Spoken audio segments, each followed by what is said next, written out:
Hello students, I'm Anjali, your biology mentor, and today I'm going to discuss another phylum, that is phylum Arthropoda. और ये phylum बहुत ही important है इन NEET point of view और CBSE point of view. ठीक है, तो आइए discuss करते हैं कौन से कैरेक्टरिस्टिक फीचर इस फाइलम प्रेजेंट होते हैं. सबसे पहले दिस इज लार्जेस्ट फाइलम. ये कैसे होते हैं?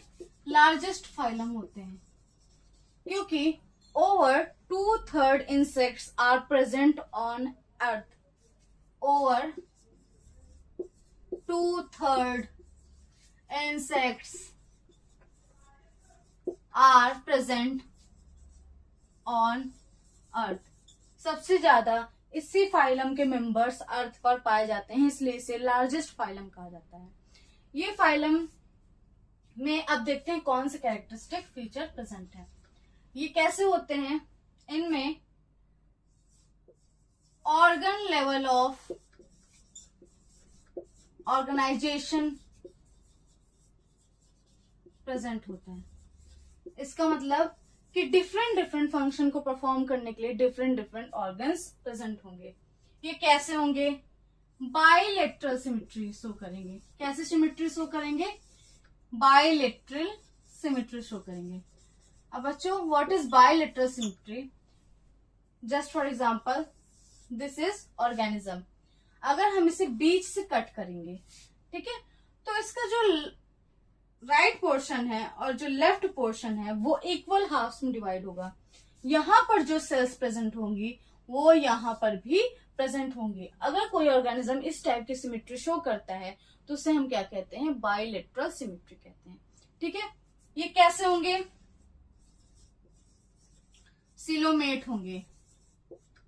ठीक है, मतलब कि इनमें ट्रू कैविटी प्रेजेंट होगी. ब्लड को फ्लो करने के लिए, सर्कुलेटरी सिस्टम के लिए क्या होगी?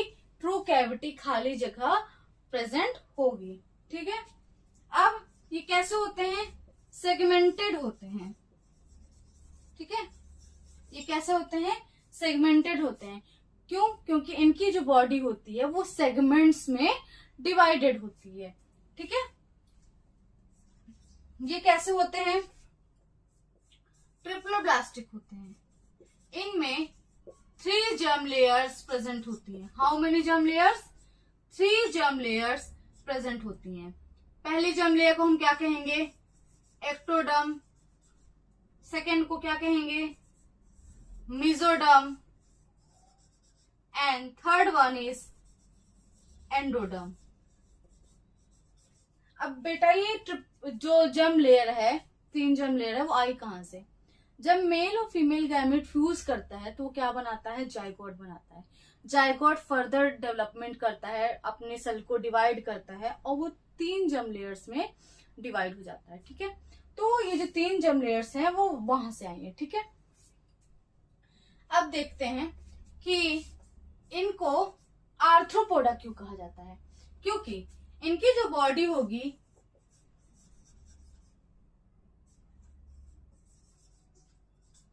डिवाइडेड होगी कितने पार्ट्स में? 3 पार्ट में. हेड,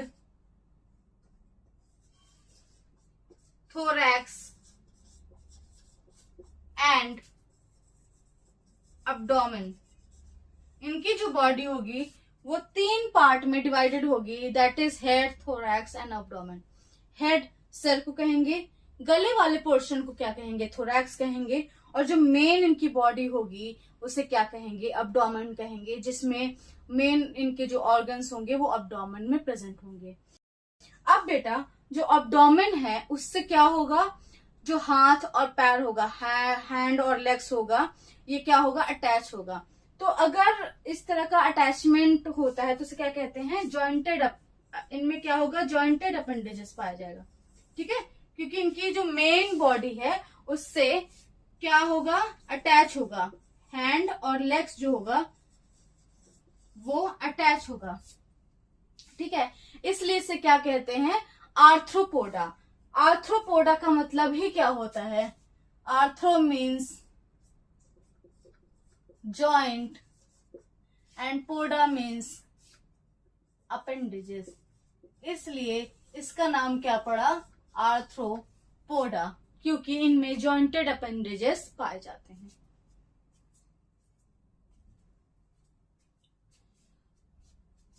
तो बच्चों, जो फाइलम आर्थ्रोपोडा के मेंबर्स होंगे उनकी बॉडी काइटिनस एक्सोस्केलेटन से कवर्ड होगी। काइटिनस एक्सोस्केलेटन से कवर्ड होगी। आप लोगों ने कॉकरोच, मक्खी और बहुत सारे इंसेक्ट देखे होंगे, तो वो कैसे दिखते हैं? शाइनी दिखते हैं।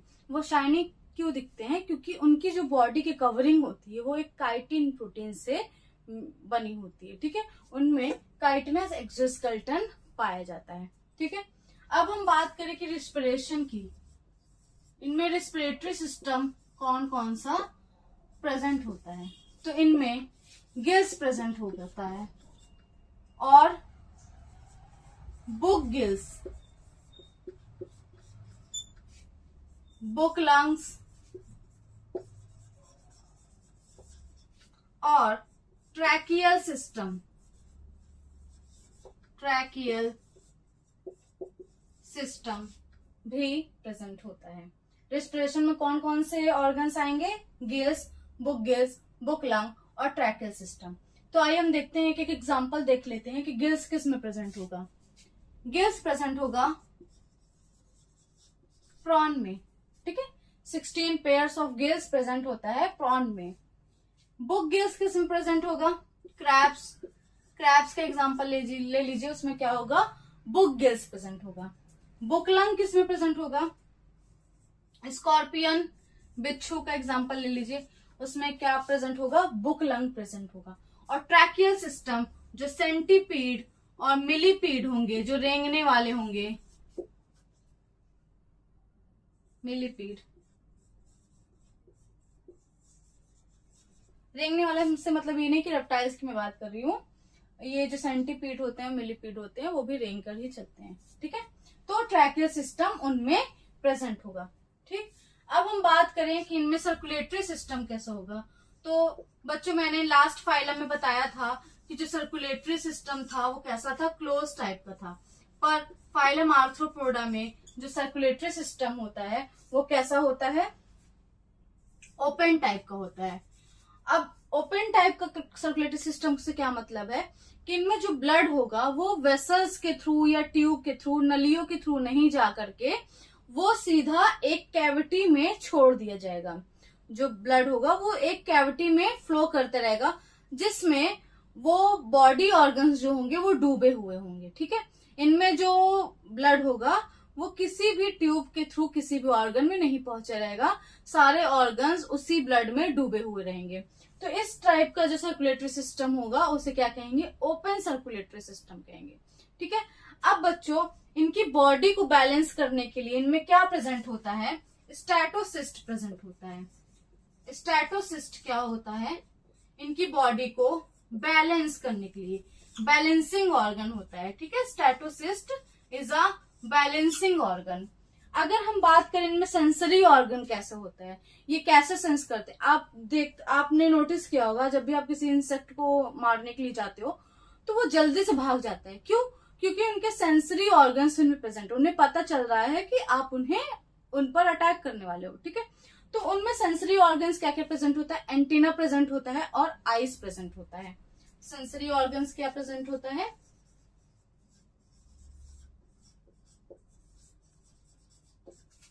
एंटीना,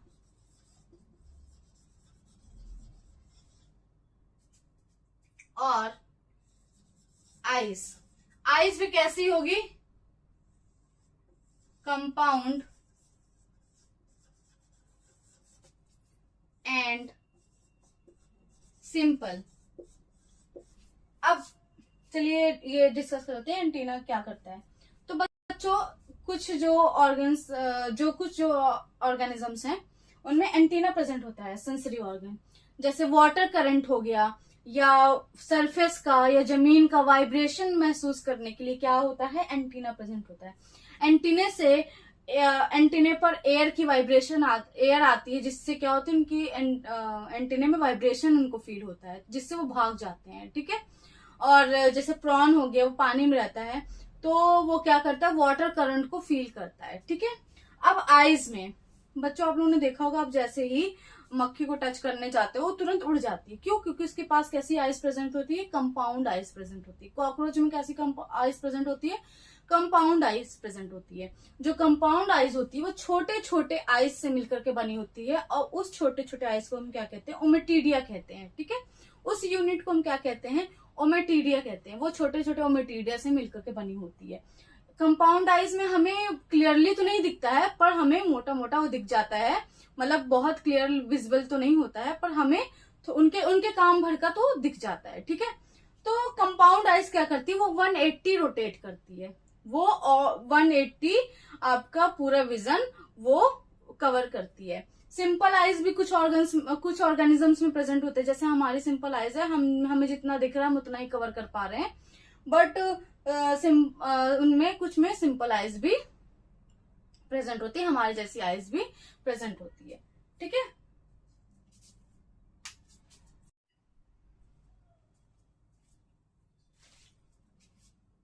तो बच्चों इनमें एक्सक्रीशन मैलपीजियन ट्यूब्यूल्स के थ्रू होता है।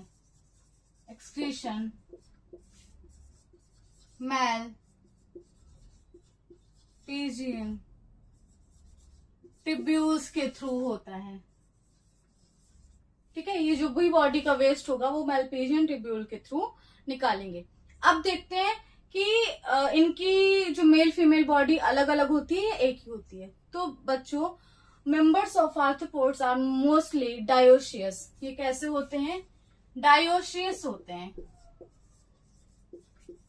That is male and female are separate. इनमें जो मेल और फीमेल होगा वो कैसे होंगे, सेपरेट होंगे। फर्टिलाइजेशन कैसे होगा, फर्टिलाइजेशन इंटरनल होगा। फर्टिलाइजेशन कैसा होगा, इंटरनल होगा, इनकी बॉडी के अंदर होगा। बट ये कैसे होंगे, ओविपेरस होंगे। ये कैसे होंगे, ओविपेरस होंगे। ओविपेरस का मतलब क्या होता है, those organisms who lays egg, जो अपने बच्चों को जन्म अंडों के माध्यम से देते हैं उन्हें ओविपेरस कहते हैं। लेज एग्स। ठीक है, और इनमें जो डेवलपमेंट होगा वो कैसा होगा, डेवलपमेंट इज बोथ डायरेक्ट और इनडायरेक्ट। मोस्टली इनडायरेक्ट ही होता है, बट जो डायरेक्ट डेवलपमेंट होता है वो एक सिल्वर फिश होती है जिसका नाम है लेपिज्मा, जो आपके बुक में पाई जाती है और बहुत सारी जगह लकड़ियों, बुक्स में, इन सब में पाई जाती है, क्योंकि वो उसका जो फूड है वो स्टार्च होता है, वो स्टार्च को खाती है। ठीक है, तो जो लेपिज्मा है वो कैसे करती है, डायरेक्ट डेवलपमेंट करती है। वो अगर जन्म देगी तो डायरेक्ट सिल्वर फिश ही उसकी बॉडी से निकलेगा। ठीक है, अब आइए बच्चों हम डिस्कस करते हैं कि फाइलम आर्थ्रोपोडा के एग्जाम्पल्स कौन कौन से हैं जो हमारी एनसीईआरटी में मेंशन्ड है।